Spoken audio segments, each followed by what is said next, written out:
Ladies and gentlemen, fellas, welcome back to the channel. Today we're mock drafting, a little bit of a mock draft, really a strategy type of a draft, not necessarily just going in here and just trying to mock for the sake of mocking. We do that on our Friday shows, right? Sometimes maybe with a guest, sometimes just in general. We're mocking, we do a random spot. But for this one, I want to do it for strategy purposes. We've done the first spot overall in the draft video. That got a lot of positive feedback. We've done the 10th spot for like a 10-man draft, so the last spot.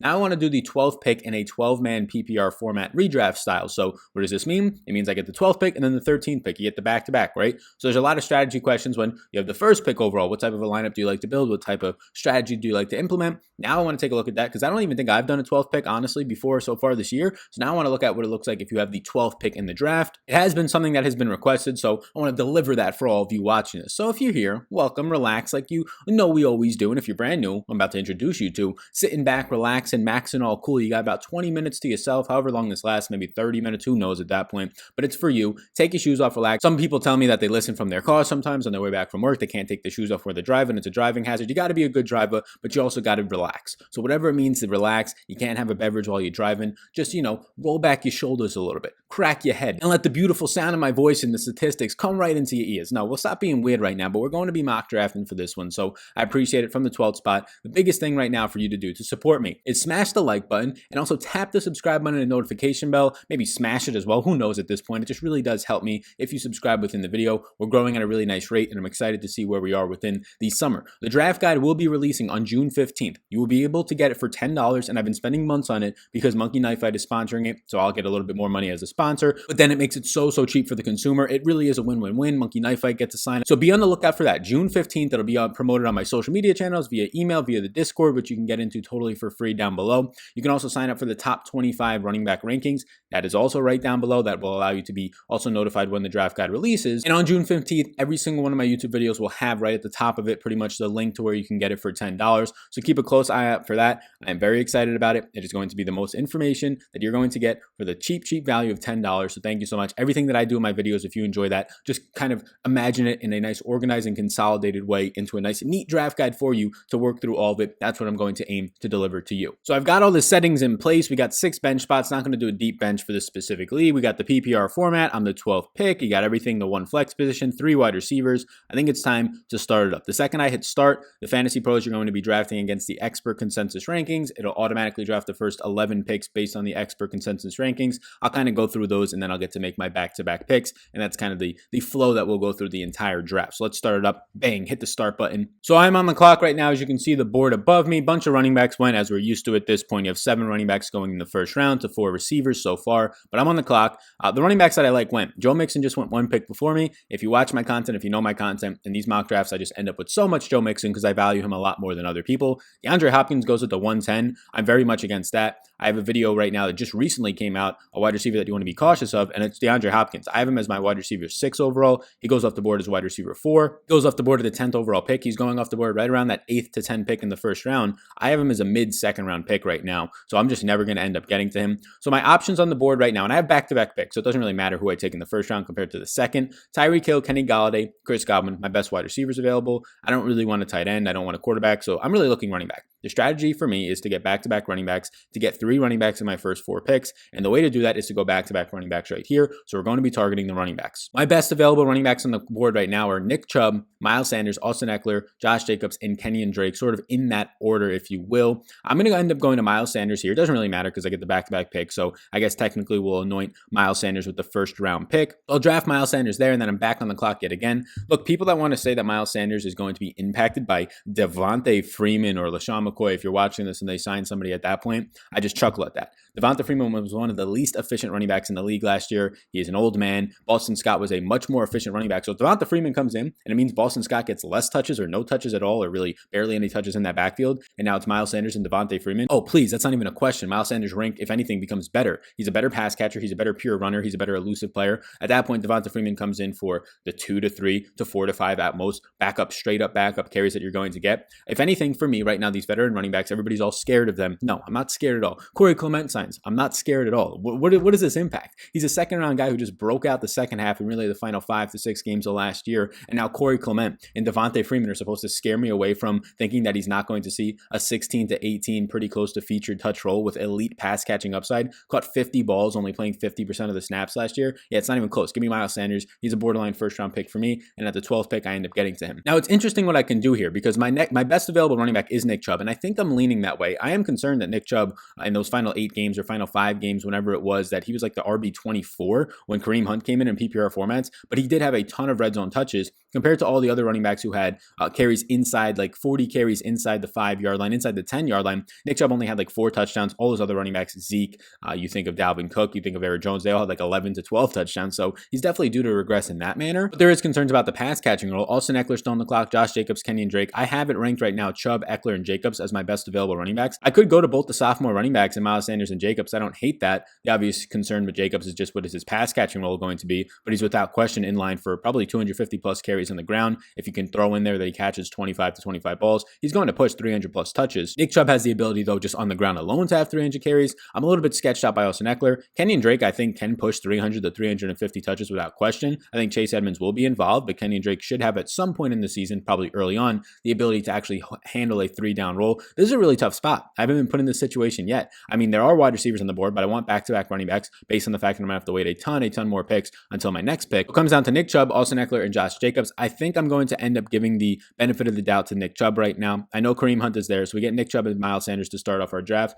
I do know that Kareem Hunt is there. That is a concern without question for me, but I think it's just a situation where I feel comfortable enough with the overall talent of getting Nick Chubb in the beginning of the second round, just on the back-to-back pick with Sanders, that the combination of Chubb and Sanders, the upside in Sanders, the stability and almost the floor of Nick Chubb, with the upside of Chubb just being if he catches like 25 to 30 balls and Kareem Hunt doesn't dent it that much, I do like that a good amount. So I'm back on the clock yet again. We had our 2 tight ends that usually go off the board in the second to beginning of third round, and Kelsey and Kittle go. I'm not interested unless it's tight end premium personally. We had our 2 quarterbacks that usually go off the board at the beginning of the third round, almost point blank every single time Lamar is going off to start the third. He gets picked with the second pick of the third round here. Mahomes goes 2 picks later, so I'm never going to end up getting to them, but a lot of upside left at wide receiver in my opinion, and some really good running backs left. It feels really good to be the 12th pick because I got my 2 running backs that I like, and I'm about to get a wide receiver that I like, or 2 wide receivers that I like, or another running back. So what I'm looking at right now here at this pick is Le'Veon Bell, Chris Carson, Jonathan Taylor are the 3 best running backs on the board, and then I have Robert Woods and Calvin Ridley as top 15 wide receivers left on my board. The fact that I have stability, or at least stability with Miles Sanders and Nick Chubb, almost wants me to take Jonathan Taylor here with one of these picks.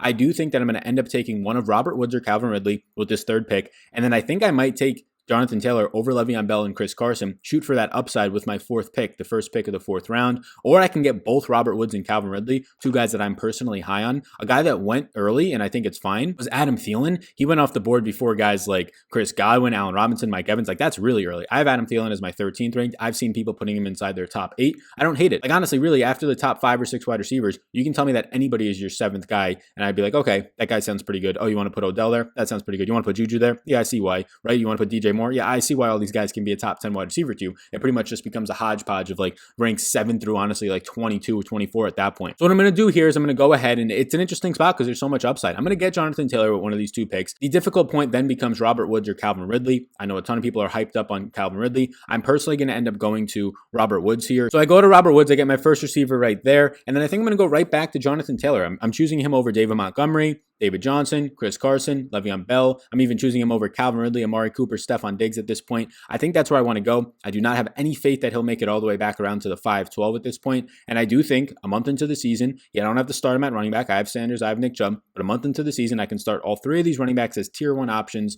and maybe even sooner than that. So Jonathan Taylor, I'm going to take here to start the 4th round off. And I feel pretty good about that one. Yes, Marlon Mack could be completely involved in that pick and absolutely crash me. And I think that's a difficult spot. I really haven't had to choose from the 12th round so far. So seeing that I have to choose between Calvin Ridley, Amari, Jonathan Taylor, or Le'Veon Bell, Chris Carson, I want my 3 running backs early. Honestly, you can even get 4 running backs early. So I feel okay about that one. So we're back around to the 5-12, and I almost feel really confident about what my next pick is going to be. I thought Le'Veon Bell might fall. He fell to the 507, like 5 picks before me. He goes all the way down. DK Metcalf gets taken 2 picks before me. I just selected DK Metcalf in the Awesemo Dynasty League, the startup league, with my 4th pick, midway through the 4th round, 14-man league. I feel really good about that. But the way that I'm looking at the board right now. Tight ends came off the board a little bit more. Mark Andrews, Darren Waller, Zach Ertz in that 4th round. I'm still going to wait. The 3rd quarterback comes off the board in the 5th round, the 5'11" with Dak. Seems a little bit later than usual. Again, these are the expert consensus rankings, so you're going to see a little bit more professional-based drafting. A run of wide receivers to start the 5th round with Devontae Parker, Tyler Lockett, Stephon Diggs, T.Y. Hilton. Was not really high on any of those guys personally. But the way that my overall board plays out, there's a pretty clear, obvious choice for me right now at this pick at running back. And I already have 3 running backs, but it's probably going to be David Montgomery here.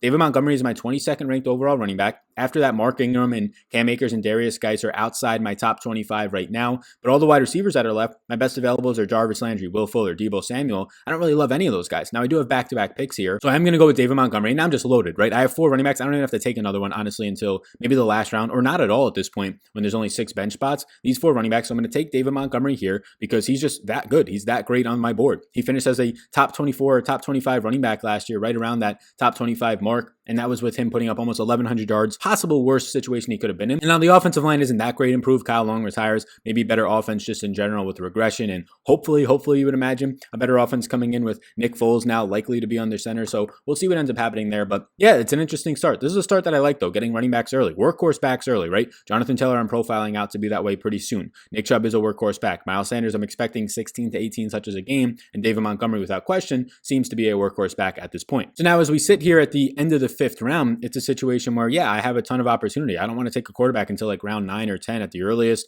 A tight end I can take around that window. So it's a time to mount up wide receivers. 3 picks in a row are likely going to be wide receivers unless something stands out in a massive way. So let's see what's left on the clock at the wide receiver spot. You have Jarvis Landry, who's my best available, Will Fuller and Deebo, Julian Edelman, Brandon Cooks. Those 5 are like my best available guys yet. And then it comes to Deontay Johnson, who's my 34th ranked guy. And then a nice range of Christian Kirk, Marvin Jones. I like all those guys as well. So the way that I'm looking at this right now is I have Robert Woods as my wide receiver 1. I'm pretty high on Odell this year, so I kind of want to skip out on Jarvis Landry, and I think I'll take Will Fuller as my wide receiver 2 over Deebo, over Edelman at this point right now. So the one thing that's going through my mind and that I'm thinking as it auto picks the rest, and we'll go through it, is the Jonathan Taylor pick. If I knew I could have gotten David Montgomery in the 5th round, at the Jonathan Taylor pick, I'd probably go Calvin Ridley. Because my start being Miles Sanders, Nick Chubb, Robert Woods, Calvin Ridley, and David Montgomery, and then Will Fuller, that's a more wholesome team in my opinion. But I don't think by any means this is a bad team getting Jonathan Taylor instead of Calvin Ridley at that pick. And it's all hindsight, right? In my opinion, I thought Jonathan Taylor, David Montgomery, I thought all those names would be off the board. And then I'm sitting with the team of Miles Sanders, Nick Chubb, Robert Woods, Calvin Ridley, and insert X running back here. Maybe a Kareem Hunt, whatever that is. And I don't feel as good about that one. So it's not a total regret for me. It's obviously just hindsight. I had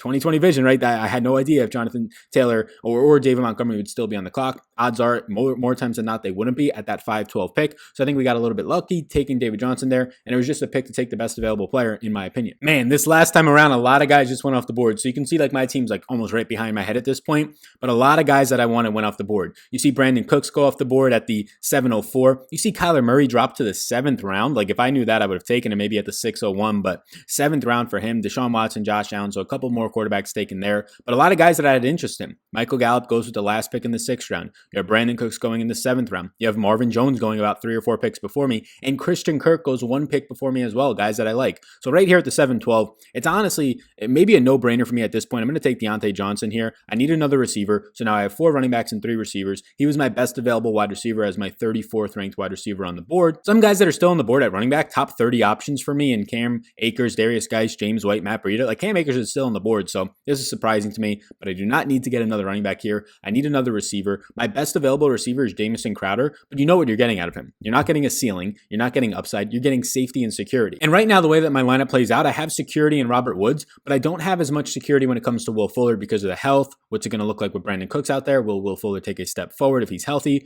Deontay Johnson, I like the upside in him, but he could very easily just not hit that upside and could be overdrafted and be the bust for a lot of people. So the way that I look at it is Crowder could add some stability to my lineup. There's guys like Anthony Miller, Preston Williams that maybe I can get the next time around, one of those guys. So I think I'm going to end up adding Crowder here in the 8th round as a stability piece to go hand in hand with the upside that I drafted in Will Fuller and Deontay Johnson. So Crowder I'm going to take in the 8th round. We now have 4 running backs and 4 receivers through 8 rounds. We got to start looking at tight end. We got to start looking at quarterback, but I'm still fine taking the best available at the 9th pick because I have back-to-back picks, best available at running back and receiver. Let's see what we have on the table. So we're back at my pick, the last pick in the 9th round, and I'll have the first pick of the 10th round, and so many running backs and receivers went. Every single pick in the 9th round has been a running back or a receiver. Not really any that I wanted. Like Anthony Miller went, but he went in the 8th round. I didn't think he'd make it back to me. But my best available receiver is by a pretty wide margin right now. Preston Williams, 42 overall. My best available running backs, Kerryon Johnson and Jordan Howard. So very happy that I got running backs early. I don't feel like I have to touch those anymore. Some quarterbacks went off the board that I had interest in. Matt Ryan, Carson Wentz. So some best available quarterbacks. I think I might take one here. Tom Brady, Matt Stafford. I think with the first pick in the 10th round, I'll take a quarterback. There's still a decent amount of tight ends left on the board. I do fear that tight end run is coming, but I think I can make it. I'm going to take Preston Williams, get my 5th receiver here. Since we went so early with running backs,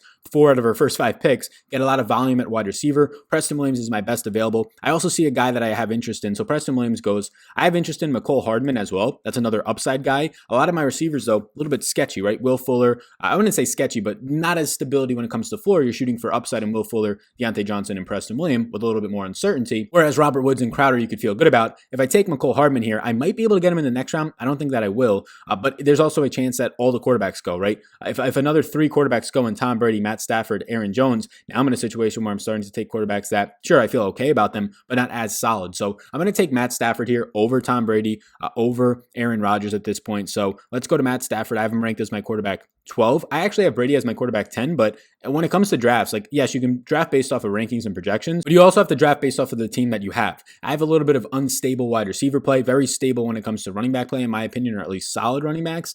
And then when it comes to quarterback, I want some stability there since my receivers aren't as stable. So I go Matt Stafford there. So my 9th pick was Preston Williams. My 10th pick was Matt Stafford. Now let's look at what the clock and what the round actually did as we approach my 11th and 12th picks of the draft. Man, oh man. So we're back around to my 11th pick and then the first pick of the 12th round. And McCole Hardman almost made it back to me. He was about 4 picks away. But the big one that just went in the 11th round, Hayden Hurst, 2 picks before me. I still need a tight end. Hayden Hurst was the guy that I was watching for so long. I thought he would make it back to me, and he just doesn't. He goes 2 picks before. So I'm going to snag a tight end here. I have back-to-back picks. My best available tight end left right now, if I look at it, Mike Gesicki, 12th overall. He's the best available on the clock. He's actually ranked 12th overall according to these expert consensus rankings.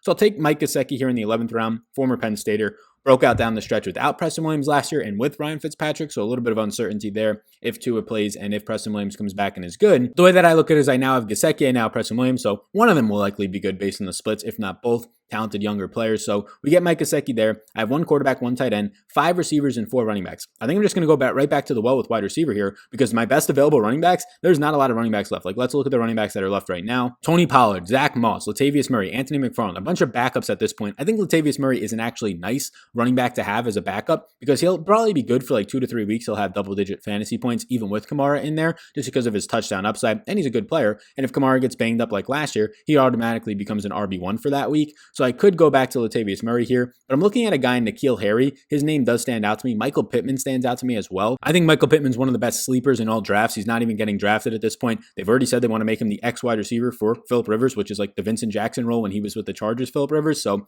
I like that a good amount. Former USC kid. Drafted the rookie this year, Michael Pittman, early in the 2nd round. I believe the 2nd overall pick in the 2nd round. So I'm looking at N'Keal Harry. I'm looking at Michael Pittman. I don't think N'Keal Harry will be there on the term. I think Michael Pittman might be there. I have N'Keal Harry ranked as my 52nd wide receiver. I have Michael Pittman as my 63rd, but Michael Pittman, by the time the draft guide releases on June 15th, be sure to watch that. Be sure to check out and look out for that in the description and smash the like and subscribe button right now. Big old one just popped up on the screen. But I think there's a chance Michael Pittman comes back around. If he doesn't, then we miss out on him and that stinks. But N'Keal Harry, former 1st round pick, a lot of people are down on him. I'm going to pick another wide receiver here because we already have 4 running backs. N'Keal Harry is going to be my pick. He's my best available left. We get him, and then we go to our final 2 picks of the draft. Maybe I get a backup quarterback. Probably won't get a backup tight end. I feel good about Gesicki. Or maybe I'll get the backup tight end and then no backup quarterback. We could just play the waiver wire game since this is a short bench league. All right, so we're at the final pick, my pick, the final pick of the 13th round. And then the last round for this draft, just a short rounds. It's for the mock draft purposes, only 14 rounds. So you don't get as much of a deep bench. But then we'll have overall the 1401 pick for myself. So there's a obvious pick left on the board for me, in my opinion, and it's Curtis Samuel. He's my 57th ranked wide receiver. The fact that he's here at the end of the 13th round, this is a guy who I think, and it's funny, he's my 57th ranked and he's also their 57th ranked, so that's funny, the consensus ranking line him up there, but it's just crazy that he's still on the board in my opinion. Like, I think there is just a huge drop off between him and some of the other receivers that have been drafted. I don't love Curtis Samuel, but just based on the value, there's no running backs left, right? Anthony McFarland I was looking at, you can go to a rookie in Joshua Keller or Darrington Evington for the upside, or Justin Jackson, the other running back in that Joshua Kelly backfield, but nothing else is really on the clock. So I think I'm just going to come out of the draft with my 4 running backs. I feel good about all of them. At some point in the season, I can just pick one up. I don't think I need to draft another quarterback because although there's a lot of good quarterbacks left, that's just a situation where I can go to the waiver wire, like Baker Mayfield, Jared Goff, Phillip Rivers, Joe Burrow, Big Ben, all these guys, Drew Lock, Derek Carr, Jimmy G, Teddy Bridgewater. There's so many guys left. I'm just going to draft one quarterback in this draft. If this was a real draft and not a mock, I'd just pick a guy up when I needed to at that point. I feel good about Matthew Stafford. So we have 2 picks left. One's going to be a tight end because I see who I like, and then one will be the best available between wide receiver and running back. And I think I've already hinted at that. So with the 13th round, some other wide receivers left on the board. This is the only thing that's interesting to me. Michael Pittman is still available. And also I can go back-to-back receivers and just take Curtis Samuel and Michael Pittman. And then I can just end up not going back up tight end. But Chris Herndon is still on there for tight end. If this was a 15-round draft, it'd be really easy. I go Chris Herndon, I go Curtis Samuel, and then I end up getting Michael Pittman later on. But just since I know I want to take Chris Herndon, I'm going to go and I'm going to get Chris Herndon here because I really do think he has top 8 tight end upside in this offense if he could just not get suspended and stay healthy. So we have 1 pick left in the draft. And boy, oh boy, if you're still watching, let me know what would you do, Curtis Samuel or Michael Pittman? I think I'm going to get the rookie fever here. I think I'm going to go get me some Michael Pittman because, look, honestly, this is the thing that stands out. You can just not draft him, but if he goes off week 1, he's going to have a ton of waiver requests. Whereas Curtis Samuel, if he goes off week 1, I don't feel as bad about it because it's like, okay, whatever. But if you miss the diamond in the rough in Michael Pittman, I have all these late round wide receivers. So we're going to draft Michael Pittman. Screw it. We're going to go wide receiver there. So I go Michael Pittman over Curtis Samuel. Curtis Samuel somehow still stayed on the clock until the last pick. Look at this. So 2 picks after me goes Curtis Samuel. If you can kind of see right here, you can't by my shoulder, but that's crazy. Let's look at my team overall as we do a review. Thanks for tuning in, by the way. We'll do a little bit of review of the team. Let me know what you think. If this was a 16-round draft, I would have went Curtis Samuel there and then hoped Michael Pittman made it back to me and then probably snatched a backup quarterback or maybe even just a later round running back like a Joshua Kelly, some rookie that might have some upside. So overall here, I think that I went with 3, 4, 5, 6, 7, 8 wide receivers. Is that right? I have an issue. I have an addiction. If you watched, I have an addiction with drafting wide receivers. They're just so much better than the late round running backs that it's not even close. I think I only drafted 7, so it's not that bad. 7 wide receivers, 4 running backs, 2 tight ends, and a quarterback, 14 rounds. I feel good about that. Matt Stafford is a quarterback 1 to me. He's my 12th ranked overall, so right there, a borderline quarterback 1.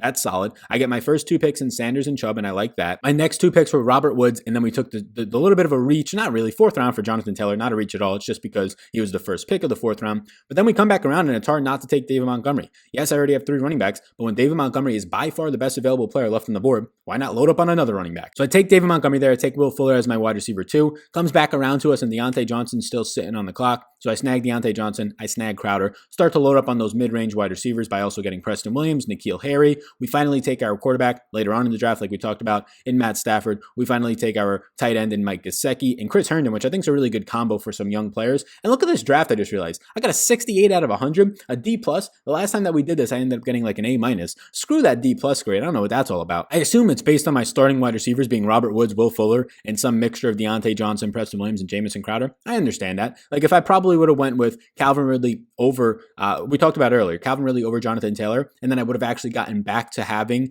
David Montgomery, which I don't know if that would have been the case anyways, but if that would have happened yet again, then yeah, I feel pretty good about saying that my starters are Stafford, Sanders, Chubb, Robert Woods, Calvin Ridley, and then just insert Will Fuller or Deontay Johnson with my flex being David Montgomery, right? At that point, I understand this draft grade, this automated draft grade, some bogus, probably would have ended up giving me like a B+ or an A at that point. But yeah, I like this team overall. I like the upside of the team. And that's what we're shooting for here. We have some stability when it comes to Stafford, Sanders, Chubb, Robert Woods, and then it's a lot of upside. Like David Montgomery's in between upside and stability in my opinion. Crowder is stable in my opinion, but then you have a ton of upside between, I'm shooting for the upside in Harry, Preston Williams, Herndon, Pittman, Jonathan Taylor, Mike Gesicki, Deontay Johnson, Will Fuller to an extent. So a lot of upside on this team, but I think somebody's going to come through. And it's not like I'm choosing guys that I just don't think have, I'm just saying, oh, they have upside, but like realistic upside is not there. I think all these guys that I drafted have realistic upside. N'Keal Harry, former 1st round pick. Preston Williams was one of the most efficient and effective wide receivers for the first 8 weeks last year as a rookie. Deontay Johnson was the Steelers wide receiver 1 last year as a rookie with terrible quarterbacks, right?